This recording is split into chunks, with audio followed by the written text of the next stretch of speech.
Hello, people. Welcome back to One on One. It's been so long. I can't even remember when was the last video I uploaded. Anyways, on this beautiful Saturday evening, I have Chris with me. All right, sipping his green tea. Okay, I've never had one, but now I'm gonna have it because he told me the benefits of green tea before before coming here. Now, I want to introduce you who Chris is, according to my perspective, and why you should watch this podcast till the end. Okay, so he is a unique hybrid of a Malayali and Tamil, all right, and he was raised in UAE, right? Yeah. Okay. I grew up there. And now he's a fourth year medical student here in DMSF, which means he brings the best out of three worlds: South Indian heritage, the experience in Middle East, and then his journey of medical school. So we have so much to talk about, So much. right? And Yeah. then this guy, look at his face, okay? He looks like a saint, but then he can grill you, he can roast you so well that you're gonna be like, oh, I hate this person. But no, he's too cute. You can't hate him. Okay? Okay. I'll take that. You'll take that? Yeah. Now, the other thing is, which I really admire about him, because I stalked his Instagram, is his love for music and friendship. I mean, that bond is inseparable. And I really want to ask him why he chose medicine over music.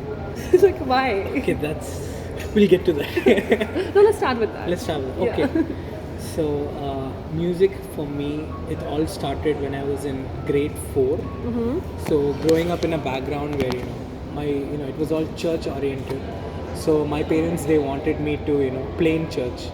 So when that was the aim, so I approached my music sir, who was the keyboardist at my church at the time, and I really had this aspiration to play the guitar, but he somehow convinced my parents and eventually me that in order to have a bass line in music, I would have to start with the keyboard, the piano. So okay, I started there, but then I didn't really feel like it, so I eventually, I learned it for like 4 years. I did some, classes, I did exams and all that stuff. But then eventually I just dropped out of love for it. But then a couple of years later, maybe around my 10th grade, so I had this friend. His name is Jefferson. He's actually a graduate of DMSF himself.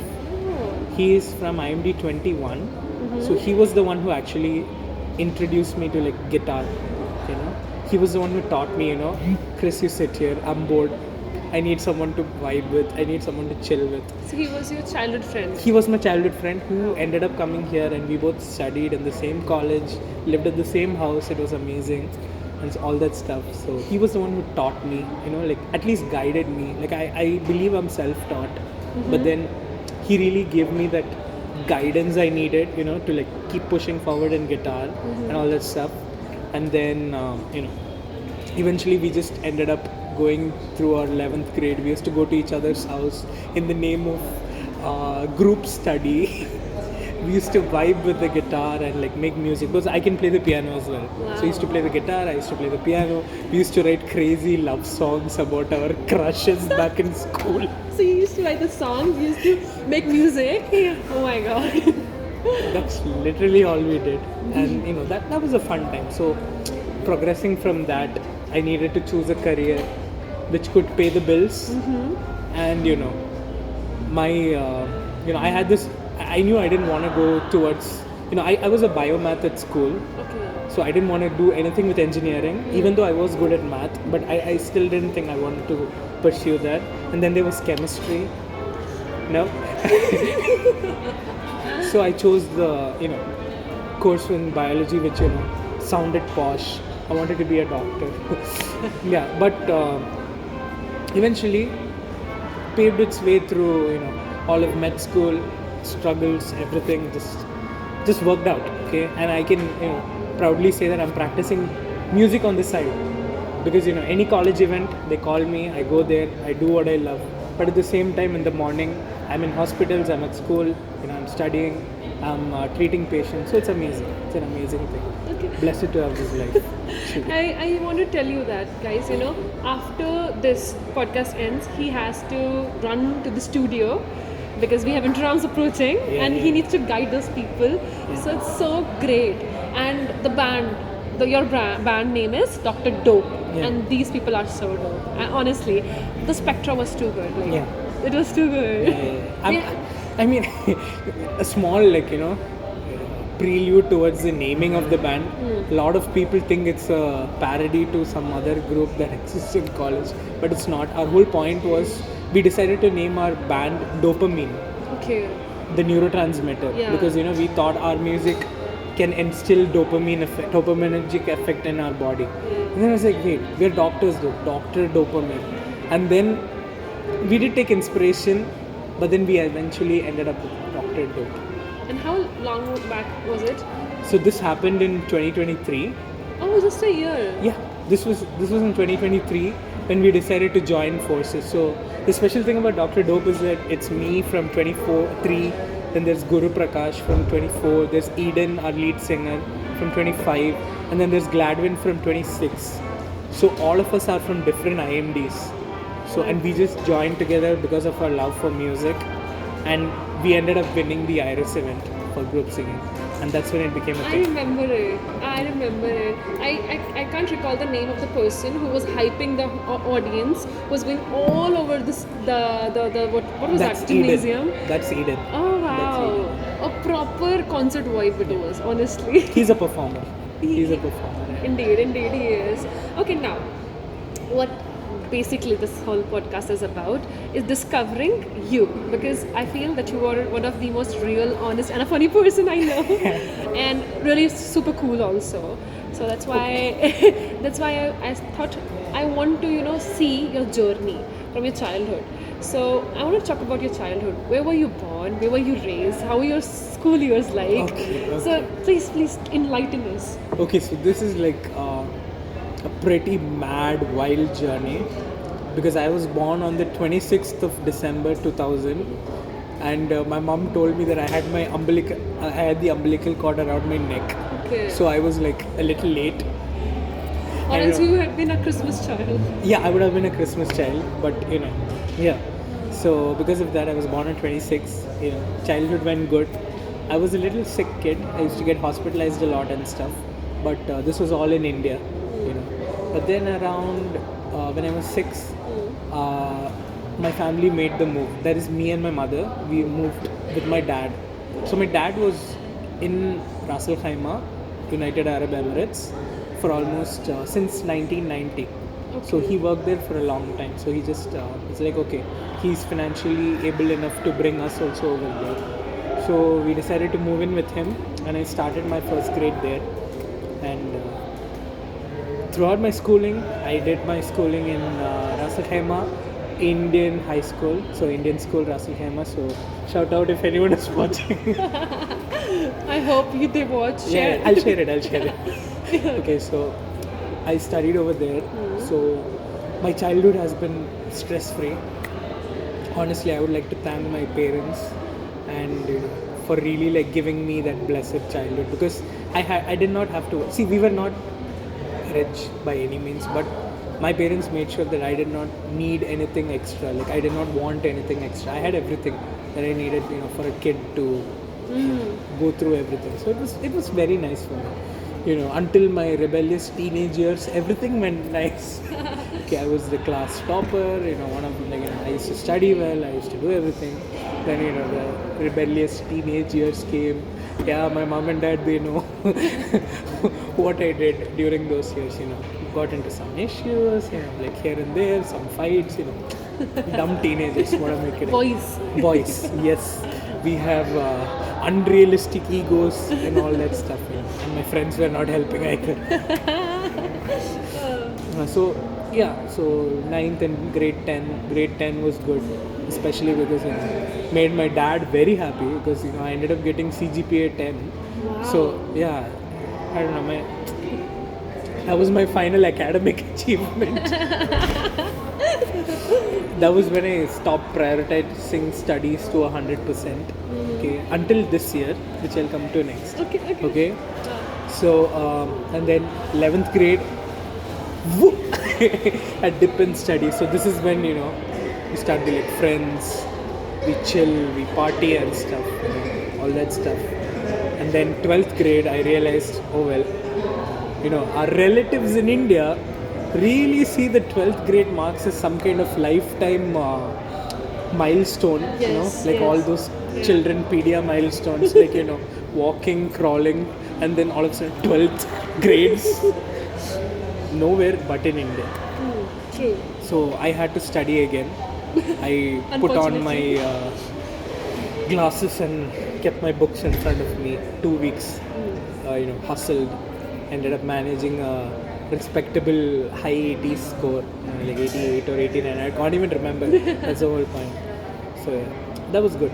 So that was the end of schooling for me. And then how come you decided to come to Philippines? I mean, you were in UAE, right? India was. Did you ever think that India is an option to come here? Yeah. I did do a gap year. Oh, you did? Okay. So again, you said about my Tamil and Malayalam, the whole thing. So a little background on my family. So my mother's family, a lot of her relatives are all from Kerala. Okay, from Kollam, from Ernakulam and these places. So that is why, like, growing up, when I go to my dad's house, they live in Kanyakumari. Kanyakumari. So even if Kanyakumari was in Tamil Nadu, my dad's parents, they spoke Malayalam very fluently. Okay, because Kanyakumari was a part of Kerala until I don't know the history, so 1950 something. Okay. So that's the thing. So when it comes to Kerala and Kanyakumari, like I used to live, I used to speak in Malayalam to my mom's side of the family and in Tamil to my dad's side of the family. So, and I used to visit my dad's side of the family somewhere in Tamil Nadu, and my mom's side of the family somewhere in Kerala. So it was nice, having that blend. Yeah. But when you say in 2024, what do you identify as? I identify as a Tamilian. Okay. Because my, my place of residency is currently Tamil Nadu. Alright. Despite me having my only year of studying in Kerala, that I did my NEET coaching in Kerala. Oh. So yeah, that binds to the previous question. Yeah. So I did my gap year in Kerala. Oh, cool. Okay, so And are your parents still in UAE? Or? No. They have moved back during the pandemic. Oh, Yeah. Right. Okay. And you're a single child? No, You're not? I did not get it. So I have a little brother. He's like a neurotic version of me. So he's stubborn more than me. Oh my god. He's a handful more than me. But I love him to bits. He's absolutely amazing. Really sweet kid. He's studying in the 11th grade and he's probably one of the smartest people I know. Wow. Because he can grill me on any subject. Ooh, damn. Yes. That is something. I am the dumb one. So get it. So my brother, in a debate with him, because I've tried out in debate and I've come to know that me being argumentative worked in my favor, but my brother's better. Oh my god. My brother's better. When he comes to the age, he'd be the. What's his name? His name is Evans. Evans. Shout out to him. Yeah. Shout out to Evans. Yeah. Shout out to all the siblings though. Another thing, I'm Chris. He's Evans. Chris Evans. Yeah. Crazy. Okay. Yeah. Was it pre-planned? No, I'm sure my dad did not know about Captain America before naming his 2 children. Yeah, right. Okay. Cool, that's so cool. I mean, this is a dumb thing to say, but then I really find it interesting when I hear these English names of the kids of India. I mean, I understand that you are Christian, but then this is so nice. But when I hear a kind of Indian name and somebody who's a Christian, that is a bit of like, okay, but then I can't identify you among so many people if your name is Indian. I mean, to give example, I have grown up with a Malayali family. They were my neighbors, and my God, they were They're the best everywhere, people. aren't they? Yeah, they are. They are, Yeah. and especially they are in medical profession. So the aunt, she was like a nurse, and uncle was a priest. He was Reverend. yeah. So he was a priest in the father. He was a father. He was a father? Yeah, he was a father in a church. Okay, so that Okay. was the thing. So he definitely not Roman Catholic. No, not Because, Roman you know, Catholic. they cannot marry. They converted actually. Yeah, they were Hindus, but then after their marriage, because of few ups and downs, they converted, and their names were Hindu. I mean, their names were like Ramakrishnan and all that yeah, stuff. yeah. Auntie was Indra. Uncle, I can't remember. The kids' name were also what was her name? It was one Lovely or something was there, Lovely. and the That's a guy very was Malay Sumit. name. Okay, the guy was Sumit. So it was kind of those names which are quite common in the Indian household. But then I was like, are you Christian? Seriously? I can't buy it. I'm so sorry. Fun fact, my mother's dad, my grandfather, my maternal grandfather, he's a Hindu. His name is Manikandan. Oh. Yeah. Okay. Yeah. So your dad is a Christian. My dad is a Christian. My mom is also a Christian, but her dad is still a Hindu. He practices Hinduism. Oh, cool. This is the beauty of India. Yeah.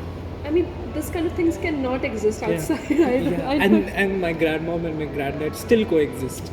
They're still together. Wow. Yeah. That's the Wow. beauty of it all. All right. So now we have covered till your gap year. Done NEET in Kerala. Okay. Now, now what ahead? Like, how did you choose Philippines now? Like, why? Remember I told you about Jefferson? Yes.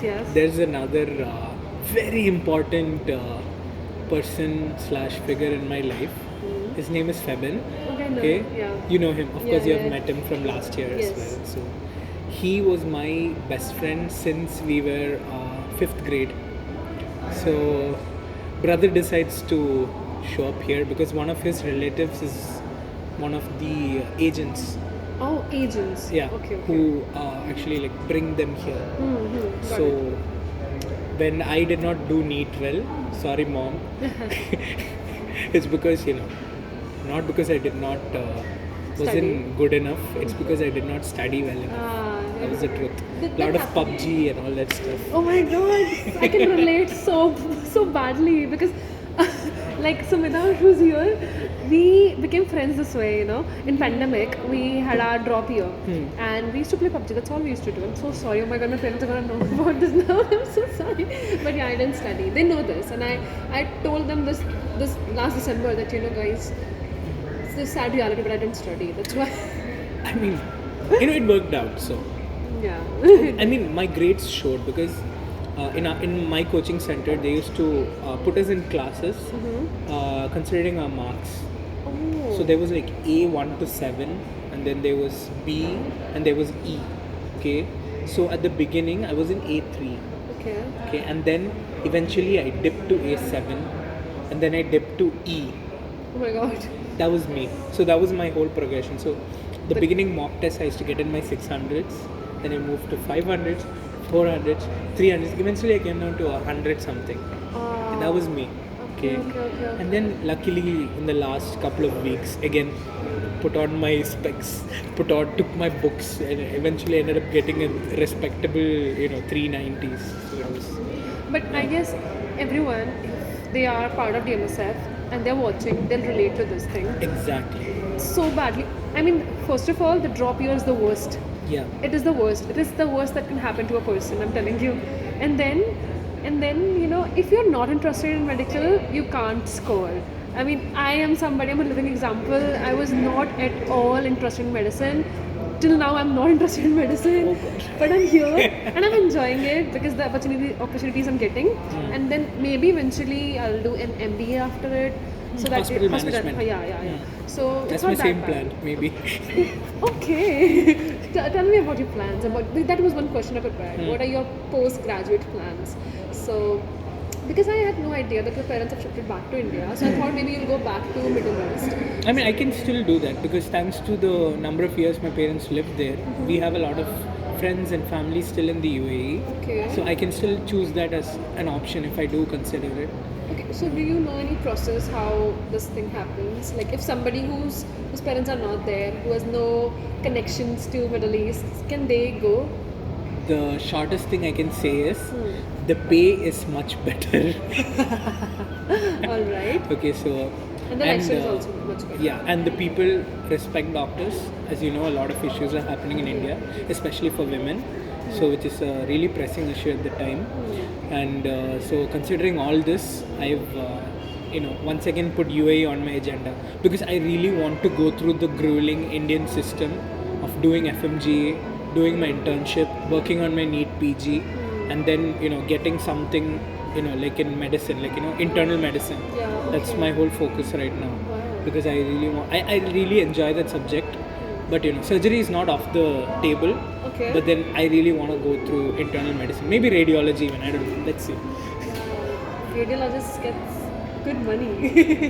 But then But it's a very difficult profession. It well. is, Yeah. it is. But the hours are good. The hours at which you just have to okay, there's an X-ray doctor. Thyroid carcinoma, go. That's it. I mean, because I'm in second year right now. In first year, when we were studying ANAT, they taught us a bit of radiology. I am really sorry, but I couldn't get anything. You don't have to worry about it. But When you really are gonna properly get radiology, when you correlate it with each disease that you'll be stressing on in your third year, Okay. and the diseases that you're gonna personally come across in your fourth year, that's when you're really gonna appreciate radiology on how useful it is. So now, don't overstress. Do your gen path and your pharma. yeah, we are almost at the end of second year now, so I'm happy. I mean, okay. Okay, cool. And any plans about music in future? Of course, I'm gonna be a doctor by the day and a DJ by the night. So cool. Dope. so dope. Wow. I I mean, mean, that's probably stretching it a bit. I don't think I'll be able to be financially stable enough to do it. Because obviously parents are old. They are not gonna support me forever. but maybe what if you become a radiologist? Then the hours will be flexible. First thing, and That's second, the what pay will be good, so that Yeah. you can do Support DJing. this, yeah. Yeah. So you have to work a lot in this. Yeah, I mean I will. There's this doctor on Instagram. He is like a professional DJ, Okay. and he does music as well, and he does medicine as well. So he works 9 to 5. Okay. So this is post residency. He's a consultant. So and he does DJ for this, and he posts his stories like, guys, I'm heading to Ibiza, I'm DJing for this night. Love that life. Love it. Then okay, that's another separate issue. I'll talk to you later about it. Okay. Okay. Because it's too much contemplation. It's too much work that I have to put in to think about. Let's say I do hospital management, okay, and I am that, Okay. but I am not liking it, and I just want to shift my career. So then what? This is something which worries me a lot nowadays. That what if I don't like hospital? Because I've never liked hospitals. My mother, father, both are nurse, so I've always seen the environment of a hospital, and I never liked it, never appreciated it, and never found the need to be there. Because I was like, maybe I'm Okay. not kind enough to be there with those Kind people. of. Okay. Yeah. So then I was like, okay, let's complete this journey because the parents wanted it. Maybe I'll shift careers, fields after I complete this whole thing. But now I don't think so that will happen because if you put so much money, so much time into something, it's so risky to do it. You have become your parents' investment Yeah. at this point. Yeah. Right, yeah. I fear, but yeah, okay. That's And true. It's a lot of money. Your living expenses, your college fees, all that stuff. It really takes, despite them being able enough, it takes a huge chunk of their earning, of their savings. So you're probably their biggest investment. Just let that sink in. Yeah, that is actually so true. Yeah. That's why I'm so afraid. And fourth year, third year, you're gonna spend more. They're gonna spend more on it. Oh, Because it's not just gonna be you going to college and coming back. You're going to hospitals. At that time, you're gonna be more hungry. You're gonna eat more, or probably not gonna eat more because of all the stress. Okay, let's talk about this now because we've talked about your music, we've talked about your journey till med school. Let's talk about your first, second, third, fourth year. Okay. So as my friends are gonna hate me for this, but I'm usually a person who goes really long into stories, but I'll keep it super short, I swear. Okay. No, you can. Come on, let's see what time it is already. Just 24 minutes. Come on, keep it long. Okay. I mean, I'll end it quickly though because Okay, sure. because it. So it all started on August 4, 2019. Yes, I'm very particular with dates. So that's when I for the first time, boarded a flight all the way to Pune, and we did because there was no Chennai Mahabalipuram campus at the time. So we went to Pune, and that's where we started our Transworld Bachelor of Science, and the next 4 months in Pune, I had a blast. Wow. It was so much fun, like getting exposed to like all the cadavers and the osteo classes, the biochemistry classes. It was so much fun. I all in all had such a blast, and I met a lot of people. Like most of my batchmates who are with me right now. A lot of the people who are in IMD 25, 26, they were already there, and they were doing their NEET coaching alongside that because they hadn't done their NEET yet. Okay. So a lot of new people I met there. So it was a wild journey during those 4 months. Really opened my eyes to okay, this is what I have to expect in Davao City.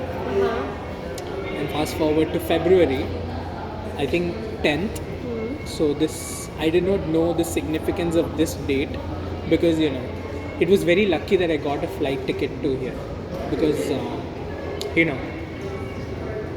if it was not Feb 10th, it would have been maybe Feb 14th, Feb 18th or something like that. Okay. Because we could still come here from Chennai. There was another group coming from Mumbai and there was another group coming from Chennai. So little did I know, hopped on that flight. A lot of Indian folks, Singapore Airlines, we land in Davao, and 4 days later, travel ban from India to Philippines. Oh, okay. Yeah. 2020. 2020. Yes, how can I forget that? Yes. So, and that's when it happened. Then that's when it dawned on me that I was extremely lucky to enter the Philippines before the global madness. Yes. Okay. So, me, along with around 260 of us, had officially enrolled into Bachelor of Science, Bachelor of Science Biology, BS Bio in DMSF. A couple of months later, because we were all in the dormitory. Yeah. So we were all in the dormitory in DMM's U Park. It was the old dorm. Yeah, it was an old dorm. I'm ancient at this point. It was the old dorm. It was near Ateneo. So we all lived there, and we did our BS. Of course, we are the online batch. We are here in DMS in Davao City. You have enrolled for your BS. What next? What was next was a global issue called the pandemic. All right. And we were all at lockdown. So luckily our dorm was huge. And I still vividly remember, all the fourth year seniors at that time, IMD 13, IMD 14, they're just coming in and they asked us not to come for rotations anymore. There's a pandemic. And this was way before it came in the news because the health sector gets to know about it first. Yeah. So this was way before the general public knew about it. And they were like, that's it. We do not know what the future is. I took it lightly. I'm like, what do these people know?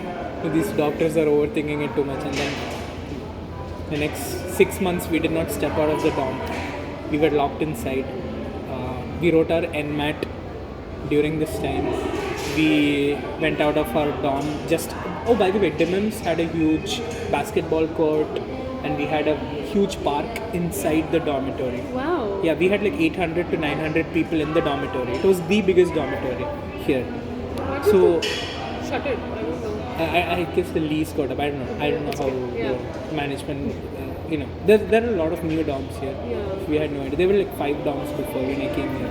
Yeah. Anyway, so while all of this was going on, we finished our MD, our BS, and in February, turns out we started our MD first year, and by the December 5th of that year, we finished our MD first year.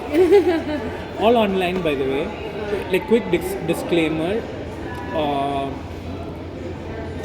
because it was online, I still face the repercussions of it even in my 4th year. Oh my god. Okay, so to all the first years who are watching, if you are watching, please study your biochemistry and your anatomy. these two subjects are really going to be important. Physiology, of course, of course you got to learn all this stuff, because if you study your anatomy, it's going to be very useful for surgery in 4th year. It's going to be really useful, because while you're assisting, the doctor is like, what is that structure? And you're like, and then he'll be like, okay, of course he doesn't touch it, unsterile, but yeah. still, okay. And then you will really gain a lot from learning your first year. It's very important. And so I still face a lot of issues. And then this whole chartered flight debacle in December, all of us booked a chartered flight from Davao directly to Delhi. Oh. Yeah, all that happened. Okay. And then we came back, and the whole thing cost us like a lot of money. Why did you do that? Because we wanted to visit our parents and all that stuff. Okay. So we went there. Imagine a flight from Philippine Airlines, fully for Indians, direct flight from Delhi all the way to Davao City. Too much money. It was a lot of cash. And then the whole thing hit. Second year, we get the message, classes will now be offline. And that's when it started. So 3 weeks into second year, just before our prelim exams, they tell us that, okay, you can come to the campus. So here we are, second years, and we're just like, where's the library? Where's OSA? Where's FSU? Because we have no clue. We have never been here. We have never been to the campus. And like, we're just going around. We're like, oh no, this is such a huge building. Where are we? I mean, it has shrunk over the years, at least in our heads. Okay. But at that time, it was fresh. So, 5th floor, TBL 5A and 5B. Those were the two classes allocated for IMD 23. So, 23A, 5A, 23B. And there in second year, I probably had the best year of my entire college life. It was truly, thanks to, shout out to my group mates, by the way, like Abin, Anu and all of you. I know they're watching this. Okay. They're pretty sure they're watching this. They've really made my second year truly special. It was amazing. We used to crack jokes. Of course, after the lectures, we did not want the lecturers to get pissed. Yeah, like, we used to just sit there. It had a very, it was the college vibe that we had been like, wanting. Yeah. So especially after this whole first year stuff, you come here, the vibe was just brilliant, amazing. So first sem went by, I realized, thanks to all the online classes, I had become very, how do I put this lightly, not serious. Okay. And my grades were lagging in the feeling grades, pretty much. Okay, so that came to, when it came to second sem, I had to catch up. So again, I put on my glasses, I bring out my books. Second sem, I do my best, I study hard, I make it out with decent, nearing the 80s grades with overall, nearing the 80s overall without any remedials. Wow. So I'm kind of proud of that myself. Yeah, actually. I mean, overall it is good. Yeah, overall it is respectable. I'm not below average. I'm not average. Slightly above average. So I'm happy with that. Yeah. Okay. Third year. So second year, some more stuff about second year, guys. Really learn your pharma, please learn your pharma. Okay. I agree, but then it's too much. It's so vast. It is vast, because in third year level, in second year level, whatever you're learning, you're expected to at least know the drugs in the third year level. And when you come to fourth year, when you say the drugs and you're proud of it, they ask another question: what is the dosage? Okay. And then you're like, amoxicillin, 5,100. Get it? So you do not want to struggle with that. So if you keep your basics, if your antibiotics, then your hypertensive medications, then your like anti-diabetic medications, if you keep all of this nicely brushed up in your second year, you are not going to regret it in your for the rest of your life. Because if you have a base in these stuff, like I don't know, like your anti-cholesterol medication, these are stuff which you come across all the freaking time. Right. Okay, so if you if you have that base in your second year, see, these are things that I did not do that I wish I did. Okay, that's why I'm advising it to the juniors who are watching this. Make note of this. There are a lot of videos, like on Marrow, Prep, even free stuff on YouTube like Ninja Nerd, all this stuff. Just go through it, study it. Noted. Yeah. Then what? Third year? Third year was like, boom! It just came and it's like, boom! Then Yeah, it just and left. like we saw you in your third year Yeah. because we were the newbies who were wandering in the campus again. I Not remember lost that, though, yeah. because we were like, it's so small. We had that imagination that it's gonna be a huge campus and all that, but it's okay. So yeah, we saw you in your third year with your red badge. Red badges. Yeah. Third year was the time when reality really kicks in, because they divide you into modules. So there are 5 modules. There's like I can't remember, OB, pediatrics, internal medicine, surgery, and community medicine, Yeah, and IM. internal medicine. Yeah. IM. Okay, so these are and there are minors. So there are 6 modules in total. Oh my god. Okay. Okay, so you come through all of these modules, and you get a small taste of your 4th year in your 3rd year. Clinics. Clinics. So in 3rd year, you basically, you're see, right now you're done with your ASM. You go like Unsai Mong Pangalan Po, Pilai Mong Ida, all that stuff. So when you come to 3rd year, you have to start applying it. You need to come up with a good history, good physical examination. Probably, if you can do a good diagnosis. All this stuff. This is when the whole diagnosis part, the differentials, comes in. You got a DDXM. Okay, so for me, making this transition, from my laid back second year and first year, I did study in the second sem, but then I still wouldn't consider it studying. I was just trying to get my grades up. Right. Okay, because studying is different from wanting to not fail. Yeah. It's a different thing. Studying, you do it for you. Passing, you do it for your parents and the college. Okay, so that's Right. different. That's Yeah. different. So 3rd year, it came to a lot of me just wanting to pass. Okay, so it was me, I'm just being brutally honest. Okay, my experience. I did not want to see a red in my final grade. Okay, so I kept my end of the bargain to that. I did whatever it took to make sure I crossed that 75 mark and keep myself safe. And at this time, I got really careless. For my legal medicine, I ended up sleeping for a pre-finals. No. I ended up getting my first and only remedials in my whole college life. Oh my god. Yeah, I mean, it could have been an evals, Yeah. but Pre-finals, term exam. Oh my god. yeah. That depicts how stressful a medical student's life is. That they just overslept. Actually, not overslept. They were compensating for Another day's another studies day's- or another day's activities which was going on. Anyways, I couldn't approach the school clinic because, what do I say? I slept. So can you give me a medical certificate for that? No.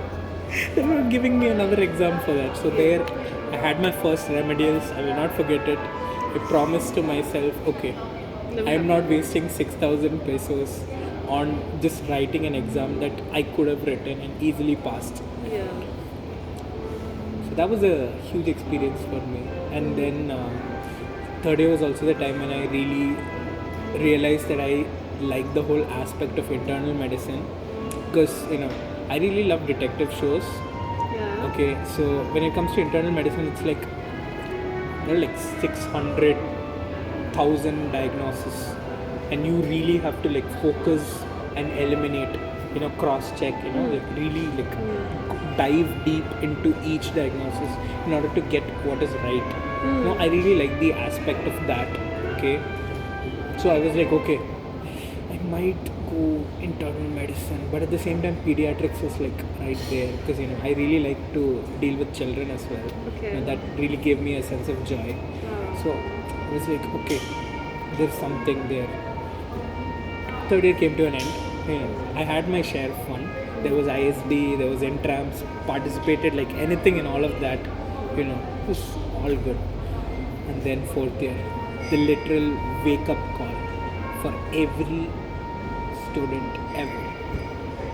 So day 1, the first rotation we had was surgery.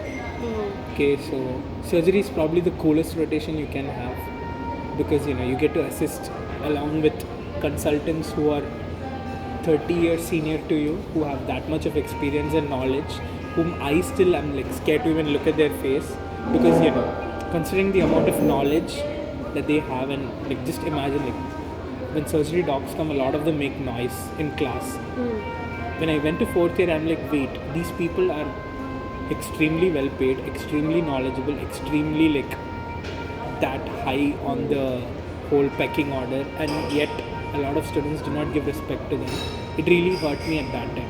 So this was surgery for me, okay, because I got to assist in Whipple's procedure.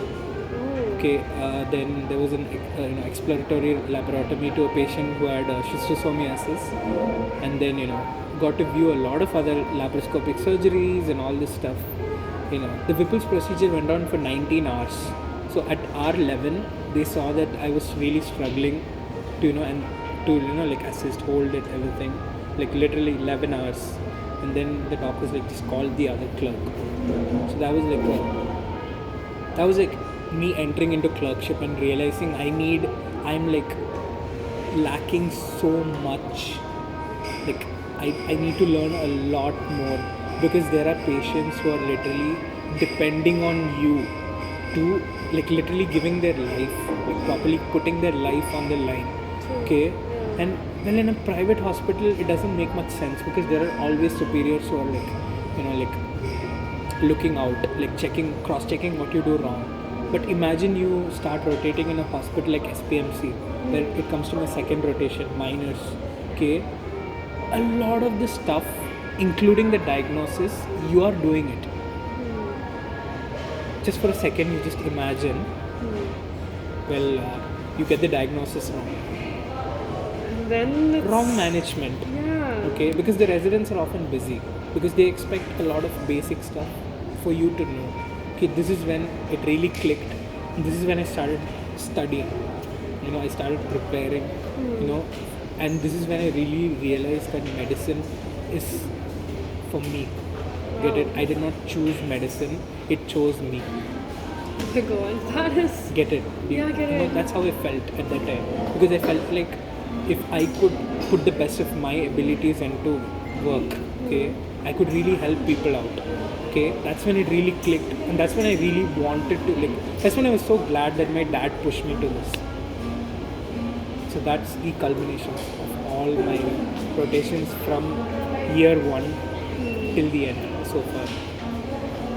Oh my god, you know what? This whole idea of taking your podcast came in when you were telling us the stories of your rotations, like one psychiatric. Do you remember? You were telling us all of that. That was the moment I said, this needs to go out. People need to know about it. Okay. So, can you just tell me any two stories, top two stories? Top two stories. Yeah. Okay, so I'll hide the details of the patients for confidentiality. Okay. So I had my psychiatry rotation at IPBM near G Mall, SPMC's psychiatric division. Oh, I have seen that. You have seen that, right? So imagine it's day one. I go sit there and we are told that IMDs do not have to interview the patients because it's a lot better to do it in Bisaya. So we do the physical examination and the paperwork. But turns out my first patient wanted to talk in English, wanted to, voluntarily seeing me. And we had a conversation for 2 hours. So he had a lot of issues and he had a lot of delusions which I did not pick up on because I still kept trying to say this guy is normal, his mom just brought him here because he's not obeying her. Okay. But then, I guess you all have done your neuropsychiatry and stuff. Yeah, we are in second sense, so neuropsychiatry is going on. Right? So all of this tangentiality, looseness of association. Yes. I'm like, wait, this guy has all of it. Like the way he talked. So suppose I asked him a question, like I'm trying to do my MMSC, okay, and then I'm like, do you know the date today, and do you know the place you're in? It's like he just replies me with religious psychosis. That was his answer. Okay. And I'm like, that's not what I asked for. please keep going. Then he went for the next 7 minutes talking about what he had been talking all this while. Bipolar 1. This is one. And then there was another case. I was leaving for lunch, and then there was this guy who was bound to an ambulance, tied up. I remember this one, yeah. Okay, and he just keeps looking at me and like two of us who are walking. He just screams, "Doc, tell them I'm not crazy," in a demonic voice, like full on, like growling voice. And I'm already very superstitious. Oh my god. Oh no. I'm like, oh no, I better run. But then again, it all comes down to how important, the early signs of mental distress. Because someone can have a cluster C type of issue, and it could, it could be like very like basic, like an antisocial behavior, and then it could lead up to something worse, like schizophrenia, bipolar. All of these are like very important, and people, I really realized how important stuff like MDD, like major depressive disorders, generalized anxiety disorders, how important these things are. Like, a lot of us have it actually, but we do not give enough attention to those. It's okay to seek help. Yes. That's the whole point. I mean, I've always wanted to talk about mental health on some of my podcasts, any of the podcasts, but then I never had the chance because I never had the person sitting in front of me who's capable of that. So, do you think you have any one advice for people who are in the mental stress, and if you have any one thing to speak to them that can help them? Maybe it can be like just go to a doctor, but then something which you feel from your experience is really necessary in aspect of mental health. Okay, I'll share something that's personal to me. Maybe in around 2021, I had this issue of hypochondriacism, where I believe that something was really wrong with me.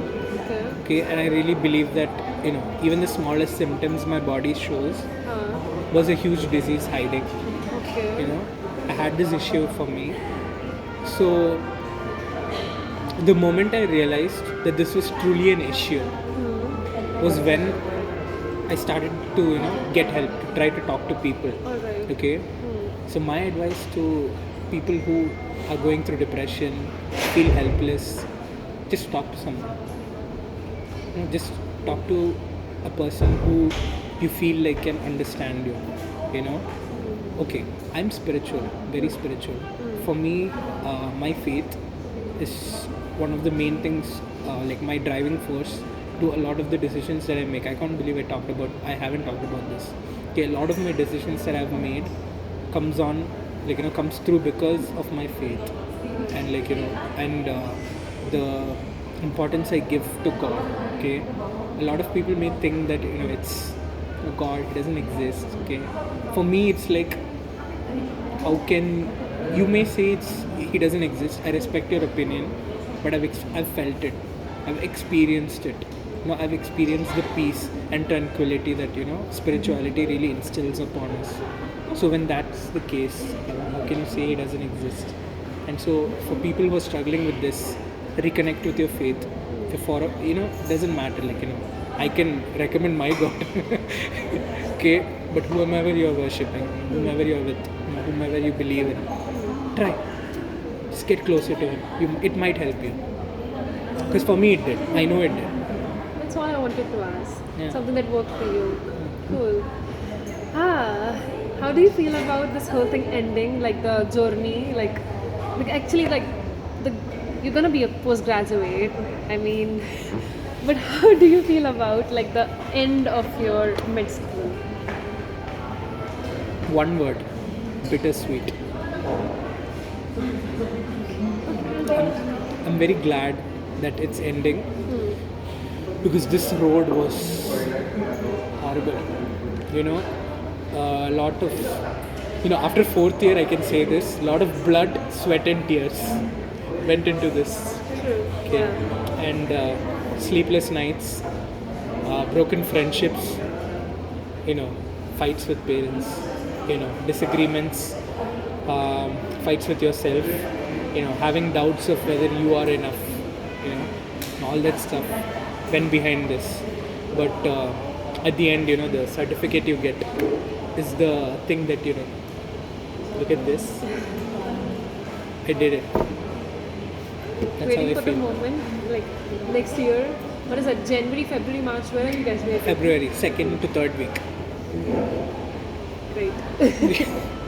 Doctor. I mean, I have to pass FMG, but still. Oh, okay, that is another thing. But then at least a doctor in Philippines. Doctor in Philippines, yeah, definitely. Cool. I don't know. I guess I have mentioned it, but for him, friendship means so much, and I resonate with you on that level a lot because to me, even if I have just few friends, actually quite few, but friendship means the world to me. And do you have something to say to your friends? Do you have anything to share with us about the aspect of friendship? Because you told broken friendships also, you said just now. So, Friends. How do I say? How do I put it? So since growing up, like coming here, I don't like to admit it, but my friends say I'm extremely extroverted. I tend to make a lot of friends and a lot of people. Like I tend to gather a lot of attention to myself. okay. So I end up getting a lot of acquaintances. Acquaintances. So not necessarily friends, but I have a couple of friends here. There was a friend who was with me during my NEET coaching in Kerala. He came here along with me. I pulled him along. So he's still in my class. His name is Abin. So shout out to Abin. He's probably like top 3 friends I've ever had in my life. And then my old housemates, Febin, Sophie, Ida, Dake, Jefferson. So we were all like a clan. We called ourselves the SM Party House. We used to live a little far away from college area. So those were some of the best 3 years of my life. Them, and then my current group of friends. I mean, we have the SOS, Vidula, Bharat, Sahana, Nikki, and all these people. I really look forward to hanging out with them. And my group, how can I forget this? My clerkship group. There are 10 to 15 of us who always end up being in the same group. Okay, because our names. True. Yeah. Alphabetical ones. So we end up being in the same group and we have to spend each and every minute of our clerkship together. I know a lot of them are tired of me, but I would like to take this moment to really thank them for putting up with my BS. I did put up to theirs as well, so fair. Because in 4th year you really, because a lot of times in 1st year to 3rd year you just see, the Northeast hanging out with each other, Southeast hanging out, the Mallu people hanging out with each other, the Telugu people hanging out. 4th year, it's not the same. Oh wow. Okay, you might see a very Marathi person hanging out with the most Tamil person ever. You get to see such friendships in 4th year. I want to see those friendships. Yeah, I really want it's divided by states, united by clerkship. That's what we call it. Okay. So that's how my friendships have been, even in clerkship. So I really want to thank those people. And yeah, maybe I might have shared more with my friends than I've shared with my parents. That actually is the case for everyone, I guess. For our generation especially. Tiny crushes you have here and there. Macha. No, again, I identify as Tamilian. So, because a lot of Tamil people here. And then, all those things, you get that to talk worked out to. for you well, right? Being a Tamilian worked out for you. I mean, I feel that this is a blessing in disguise for someone who's a South Indian and they come here and you're like, wow, cool. It doesn't feel like far away from India. DMSF, you can add a T and CO, DMSF Tamil Incorporated. A lot of Tamilians here. Yeah, I'm really jealous of those people that they can talk in their language. It's good. It's good, it's fun. Okay, one last thing before we wrap up. Okay. Cooking. I have really heard about your cooking. So are you more of a person who is indulged in eating or the one who cooks? Okay. I am not a shabby cook by any means. Okay. I will say that about myself. I've made really delicious food for my friends and my family and they really enjoyed my cuisine. But then, the housemates I mentioned before, they are levels above. Oh my god. Okay. They have, all my housemates, like whether it be like Sophie, Ida, like they're like really good with Indian food. Okay, and then Febin invents cuisines. Wow. You ask him the recipe and how he made such delicious food. He's like, a little bit of this, a little bit of that. Okay. Okay. He doesn't know. He's like, but the food, amazing. And then he bakes. So He bakes. Yeah, he bakes. Wow. But I think my palate is good. You have a Okay. refined plan. I have a refined palate. I can guess ingredients. I can really critique people on their food because living in UAE, India, and here, I've tasted a lot of food, so I know what it's supposed to taste like. So I would say I'm more of a foodie than a cook. Oh, okay. Okay. On that note, we are done. We are done for today.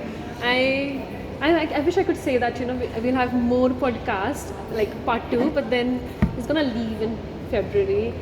So what if we The meet? green tea is not. Cool, nice timing, green tea.